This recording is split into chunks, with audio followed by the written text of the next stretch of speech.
Hello दोस्तों, 8G classes में आपका स्वागत है।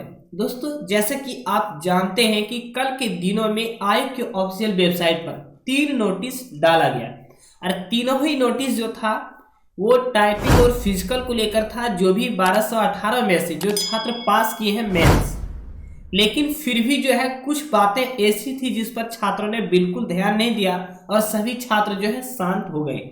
आगे इस वीडियो में हम आपको बताएंगे दोस्तों कि जो है किस प्रकार दिलीप कुमार जी ने जो है इसके ऊपर बयान दिए हैं, और उस वीडियो को आपको देखने के बाद आप सारी चीजें समझ जाएंगे कि छात्रों को अब जो है क्या करना चाहिए। छात्रों ने किस बात पर ध्यान नहीं दिया, सबसे पहले ये बहुत बड़ा मुद्दा है।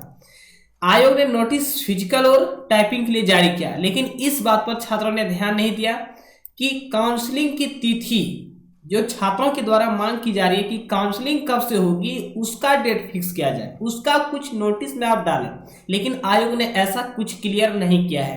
तो ये छात्रों के लिए आप कह सकते हैं कि जो है संदेह बना हुआ है।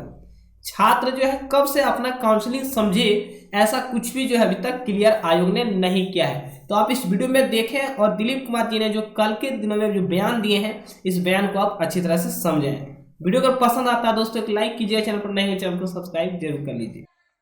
नमस्कार दोस्तों, मैं दिलीप कुमार। दोस्तों, बीएसएससी ने अभी कुछ देर पहले ही एक नोटिस जारी किया है जो बीएसएससी प्रथम इंटर स्तरीय बहाली से संबंधित है। और इस नोटिस में नए अभ्यर्थियों के लिए फिजिकल, टाइपिंग और स्टेनो की तिथि घोषित की गई है। तो एक तरह से एक अच्छी खबर है, क्योंकि जब तक ये प्रक्रिया नहीं होगी पूरी, तब तक काउंसलिंग नहीं होगा और काउंसलिंग की तिथि भी घोषित नहीं की जाएगी।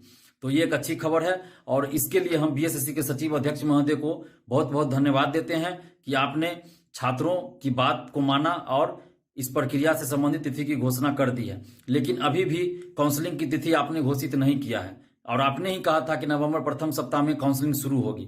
तो आपसे हम आग्रह कर रहे हैं कि आप जल्द से जल्द काउंसलिंग की तिथि घोषित कर दीजिए, ताकि जो 53,000 से ज्यादा परीक्षार्थी मानसिक रूप से प्रताड़ित हो रहे हैं और उनके लिए जो पर्व त्योहार के समय में भी उनके चेहरे पे कोई खुशी नहीं है, कोई मुस्कान नहीं है, तो आप काउंसलिंग की तिथि अगर घोषित कर देते हैं तो उनके चेहरे पे थोड़ी मुस्कान जरूर आ जाएगी। तो इस बात का ख्याल रखिए अध्यक्ष और सचिव महोदय, और काउंसलिंग की तिथि भी आप घोषित कर दीजिए ताकि इन अभ्यर्थियों के चेहरे पे भी थोड़ी मुस्कान आ सके।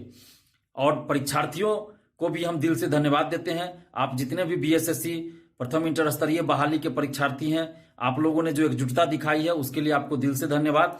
और आप लोगों की एकजुटता का ही परिणाम हुआ है कि ये बहाली यहां तक पहुंच पाई है। अन्यथा आप देख ही रहे हैं कि जब तक आप आंदोलन नहीं करते हैं, आवाज नहीं उठाते हैं, तब तक बीएसएससी इस मामले में आगे नहीं बढ़ पाती है। तो आप लोगों की एकजुटता का ही परिणाम है कि ये बहाली आज यहां तक पहुंच भी पाई है और आज बीएसएससी ने भी नोटिस जारी किया है।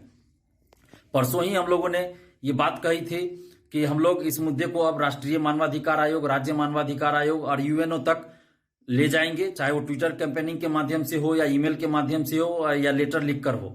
लेकिन अभी जब बीएसएससी ने आज ये नोटिस जारी कर दिया है, दीपावली से एक दिन पहले नोटिस जारी किया है, तो हम लोग भी बीएसएससी को 4-5 दिन का समय देते हैं ताकि वो इस दरमियान काउंसलिंग से संबंधित तिथि घोषित कर दे। अगर 4-5 दिन के अंदर बीएसएससी काउंसलिंग से संबंधित डेट घोषित नहीं करती है तो फिर हम लोग राज्य मानवाधिकार आयोग, राष्ट्रीय मानवाधिकार आयोग और यूएनओ तक इस बात को लेकर अपना अभियान चलाएंगे, ताकि हम लोग की बात वहां तक सुनी जाए और फिर सड़क पे उतरकर आंदोलन करने की भी हम लोग योजना बना रहे हैं, जो कि सड़क पे उतर के आंदोलन भी हम लोग करेंगे।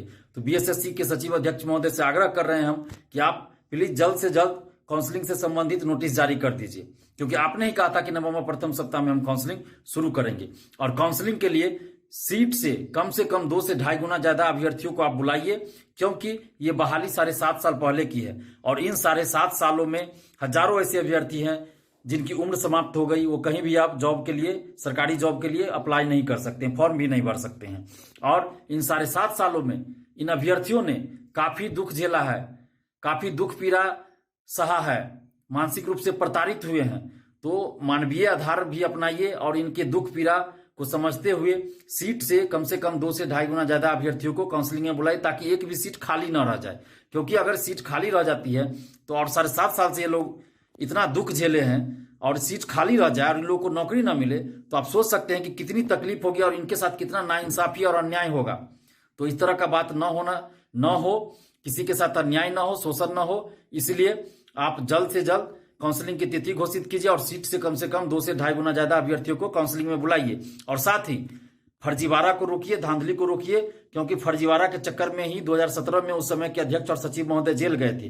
तो किसी भी तरह का फर्जीवाड़ा ना हो, फर्जी अभ्यर्थियों को बाहर कीजिए, क्योंकि इस बहाली में जो 7.5 साल पहले की है, अगर इतना दुख दर्द झेलने के बाद भी अगर ईमानदारी से इसमें नहीं जाते हैं लोग और सेटिंग गेटिंग होता है या किसी भी तरह का फर्जी अभ्यर्थी चले जाते हैं, तो ये बड़े ही दुख की बात होगी, बड़ी तकलीफ की बात होगी और इन अभ्यर्थियों के साथ नाइंसाफी होगी जो 7.5 साल से ईमानदारी से इसमें लगे हुए हैं। तो ऐसा ना हो, जितना भी फर्जी अभ्यर्थी है सबको बाहर किया जाए और सीट से कम 2 से 2.5 गुना ज्यादा अभ्यर्थियों को बुलाइए काउंसलिंग में और जल्द से जल्द काउंसलिंग की तिथि घोषित कीजिए। और तमाम परीक्षार्थियों से भी हम आग्रह कर रहे हैं कि आप लोग जो एकजुटता अभी तक दिखाए हैं वही एकजुटता आपको आगे भी दिखानी है, क्योंकि अभी भी काउंसलिंग की तिथि घोषित नहीं हुई है, काउंसलिंग नहीं हुआ है, फाइनल रिजल्ट नहीं आया है और ज्वाइनिंग नहीं हुआ है। तो आपको हर एक कदम पे एकजुटता दिखानी होगी और एकजुट होकर लड़ाई लड़नी होगी और जहां भी अन्याय और शोषण होगा वहां मिलकर आवाज उठानी होगी। तो आप एकजुटता बनाए रखिए और जहां भी हमारी आवश्यकता होगी हम आप लोगों के लिए हमेशा तैयार थे, हैं और आगे भी रहेंगे। आप लोगों के साथ कदम से कदम मिलाकर हम लड़ेंगे, आपके साथ हैं, आगे भी रहेंगे। बस आप लोग एकजुट रहिए और आपकी एकजुटता ही आपकी ताकत है। आप देख रहे हैं कि जब जब एकजुट होकर आवाज उठा रहे हैं हम लोग, तब तब हमारी जीत हो रही है और चरणबद्ध तरीके से जीत हो रही है। तो यही एकजुटता आगे भी दिखानी है और बीएसएससी के सचिव अध्यक्ष महोदय से पुनः हम आग्रह कर रहे हैं कि जल्द से जल्द काउंसलिंग की तिथि घोषित कीजिए, सीट से कम 2 से 2.5 गुना ज्यादा अभ्यर्थियों को काउंसलिंग में बुलाइए और फर्जी अभ्यर्थियों को बाहर कीजिए। और तमाम परीक्षार्थियों से भी हम अपील करें कि आप लोग एकजुटता बनाए रखिए। धन्यवाद, जय हिंद।